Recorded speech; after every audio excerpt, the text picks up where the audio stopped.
पति पत्नी की यह कहानी आपको झकझोर कर देने वाली है। सिर्फ 2 मिनट में एक अच्छी सीख अवश्य देखें। पति पत्नी बेड पर लेटे थे, लेकिन दोनों बड़ी देर तक चुपचाप रहे। इस पर पत्नी ने सोचा, ये मुझसे बात क्यों नहीं कर रहे हैं? क्या किसी दूसरी औरत के बारे में सोच रहे हैं? क्या बाहर इनका अफेयर है? मैं अब और पहल नहीं करूंगी। क्या अब सचमुच मेरे चेहरे पर झुर्रियां आने लगी है? क्या अब उम्र मुझ पर हावी होने लगी है? क्या अब मैं इन्हें लुभा नहीं पा रही हूँ? क्या मैं ज्यादा ही मोटी हो गई हूँ? क्या वे मुझसे नाराज हैं? मैं उन्हें थकान के कारण रात को कभी मना कर देती हूँ, इसलिए वे मुझसे नाराज हैं और पहल नहीं करना चाहते। पत्नी की सोच और गंभीर हो गई।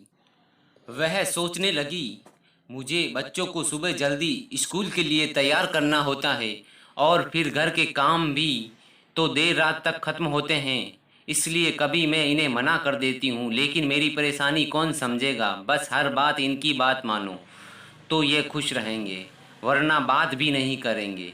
पत्नी को पुरानी बातें याद आने लगी। पहले कभी ऐसा कुछ लगा नहीं कि ये दूसरी औरत के चक्कर में फंस गए, लेकिन अगर मेरी काया अब पहले की तरह नहीं रह गई तो हो सकता है कि इनके ऑफिस में किसी औरत ने इनके ऊपर डोरे डाले हो और ये उसके चक्कर में आ गए हो। पुरुष का क्या है, वह तो बाहर कुछ भी कर सकता है। स्त्री के लिए तो घर का काम, बच्चे संभालना, उनके स्कूल की जिम्मेदारी और भी कहीं काम।